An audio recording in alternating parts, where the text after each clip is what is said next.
నమస్తే అన్న. నమస్తే అండి. మీ పేరు? నవీన్ అన్న. నా పేరు నవీన్. ఏం చేస్తుంటారు? నేను ఇట్లే అడ్వకేట్గా చేసుకుంటాను. అడ్వకేటా? ఓకే. అడ్వకేట్ అంటే ఆల్రెడీ సమాజం మీద మంచి అవగాహన ఉంటుంది. ఓకే అన్న, కొత్త ప్రభుత్వం ఏర్పడింది ఆల్రెడీ మనకు, కాంగ్రెస్ ప్రభుత్వం. గతంలో బీఆర్ఎస్ ప్రభుత్వం ఉండే. ఎట్లా అనిపిస్తుంది అన్న? ఏమైనా మార్పు, గతానికి ఇప్పటికి మార్పు ఏమైనా అనిపిస్తుందా? గతంలో ఉన్నప్పుడు బీఆర్ఎస్ దొరల పాలన ఉండే. ఓకే. మళ్ళీ ఇప్పుడు వచ్చి కూడా మళ్ళీ అదే రెడ్డిల పాలన లాగా మళ్ళీ అదే పాలన లాగా కనిపిస్తుంది. నిజంగా అట్లనే అనిపిస్తుందా? అట్లనే ఉంది, ప్రస్తుతానికి కూడా అట్లనే ఉంది. ఓకే. ఓకేనా, ప్రస్తుతము ఏదైతే 6 గ్యారంటీలు అని చెప్పేసి గతంలో ఎన్నికల్లో హామీలు ఇచ్చారు, ఆ దిశగా ఏమైనా అడుగులు వేస్తారు అన్న వాళ్ళు? 6 గ్యారంటీలు అన్నారు, కానీ దాంట్లో అసలు గ్యారంటీ లేని పథకాలే 6 గ్యారంటీలు. ఎందుకంటే వాస్తవానికి ఇప్పుడు మనం చూస్తుంటే రెగ్యులర్గా కూడా బస్సులో పోతున్నప్పుడు మహిళలు కూడా దాడులు కానీ ఇవన్నీ మహిళలకు ఎవరు పెట్టమని చెప్పారు. అంటే బస్సు ఉచిత బస్సు అని చెప్పేసి వేరే వేరే గ్యారంటీలు అంటే వేరే అవి ఓకే, కానీ ఈ మహిళలకు కానీ లేకపోతే ఇక చిన్న చిన్నవి ఇవన్నీ ఈ సామాన్య ప్రజలు అవి ఎదుర్కోగలుగుతారు.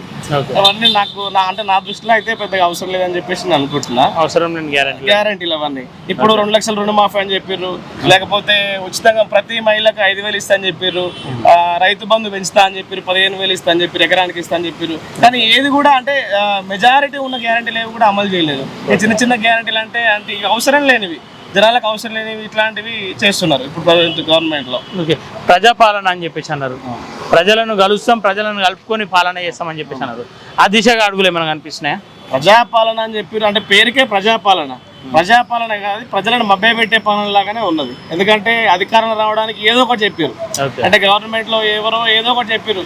ఎందుకంటే ఇప్పుడు కాంగ్రెస్ గవర్నమెంట్ ఉంది, 4 సీఎంలు. నా దృష్టిలో అయితే 4 సీఎంలు ఉంటారు. 4 కాదు, కాంగ్రెస్ పార్టీ మొత్తం సీఎంలే ఉంటారు. ఎందుకంటే ప్రస్తుతం అట్లనే ఉంది వాళ్ళ గవర్నమెంట్ కూడా. ఓకేనా, పార్లమెంట్ ఎన్నికలు రాబోతున్నాయి. ఇప్పుడు ప్రస్తుతం మనం నల్గొండ కిందకి వస్తుంది కదా, మీది నల్గొండ కదా.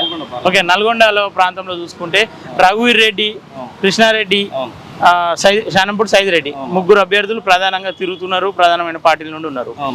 అంటే ఈ ప్రాంతంలో చూసుకుంటే ఒక్కొక్కరి గురించి మాట్లాడుకుంటే కృష్ణారెడ్డి గురించి చెప్పాలంటే ఏం చెప్తారన్న ఈ పార్లమెంట్ వ్యక్తిగా, ఒక అడ్వకేట్ గా? కృష్ణారెడ్డి గారు అంటే నల్గొండ పార్లమెంట్ నియోజకవర్గం మొత్తం కూడా మొత్తం ఇదేంటంటే కుటుంబ పాలన. నల్గొండ అంటే కుటుంబం అంటే నల్గొండ. ఎందుకంటే కంచర్ల బ్రదర్స్ అటుపోతే, మళ్ళీ ఇటుపోతే కోమటిరెడ్డి బ్రదర్స్, అటుపోతే ఉత్తమ్ కుమార్ రెడ్డి వాళ్ళ భార్య, లేకపోతే ఇప్పుడు రఘువీర్ రెడ్డి, జయవీర్ రెడ్డి అని చెప్పేసి ఆల్రెడీ జానారెడ్డి గారే ఆల్రెడీ 10-15 చాలా టర్మ్ చేసినారు. మళ్ళీ ఆ తర్వాత ఆయన కొడుకు మళ్ళీ ఎమ్మెల్యే అయ్యాడు. మళ్ళీ ఇక్కడ వచ్చి మళ్ళీ ఇంకో కొడుకు కూడా ఎమ్మెల్యే కావాలని, ఇది కుటుంబ పార్టీ. కాంగ్రెస్ పార్టీ అంటే కుటుంబ పార్టీ లాగానే నాకు అనిపిస్తుంది. ఇంకోటి కంచెల కృష్ణారెడ్డి గారు అంటే కొంత ఉన్నది, ఆయనకు కూడా కొంత ఉన్నది, ఎందుకంటే అలా తమ్ముడు ఎమ్మెల్యేగా కొంత ఉన్నది. కానీ ఇప్పుడు ప్రస్తుతం ఏంటంటే ఆల్రెడీ బీఆర్ఎస్ పైన వ్యతిరేకతతోనే ఓడిపోయింది అసెంబ్లీ ఎలక్షన్ లో. కానీ ఇప్పుడు కూడా మళ్ళీ గెలవడం అనేది కొంచెం కష్టంగానే ఉంటది. సరే, ఈ శానంపూడి సైదిరెడ్డి అంటే కొంత ఆయనకు ఫైట్ ఉంది ప్రస్తుతానికైతే. ఎందుకంటే సెంట్రల్లో ఉన్నటువంటి మోడీ వేవ్ నడుస్తుంది ప్రస్తుతం, ఇక్కడ మోడీ వేవ్ నడుస్తూ ఉంది. గల్లీలో ఎవరున్నా కానీ ఢిల్లీలో మాత్రం మోడీ ఉండాలనే కాన్సెప్ట్తోనే ఉంది. శానంపూడి సైదిరెడ్డి కంటే నరేంద్ర మోడీ లాగా మనం చూసుకోవచ్చు. ఎందుకంటే శానంపూడి సైదిరెడ్డి గారు మొన్న 50,000 ఉద్యోగాలు కూడా ఇస్తా అని చెప్పారు, గ్యారంటీ అన్నట్టుగా చెప్పినారు. సో అట్లా కొత్త పార్టీ ఎప్పుడు ప్రస్తుతానికి ఆల్రెడీ కాంగ్రెస్ వచ్చింది, ఇది కాంగ్రెస్ కంచు. ఇంతకుముందు 2014-2000 తర్వాత ఇక్కడ బీఆర్ఎస్ కంచుకోవడం ఉంది, మళ్ళీ ఆ తర్వాత అంతకుముందు కాంగ్రెస్ ఉంది, మళ్ళీ ఇప్పుడు కాంగ్రెస్ అయింది. కొత్తగా మనం కొత్త వాళ్ళకి అవకాశం ఇస్తే మనకు మార్పు మొదలవుతుంది, లేకపోతే మనకు డెవలప్మెంట్ కూడా వస్తుందని నా ఉద్దేశం.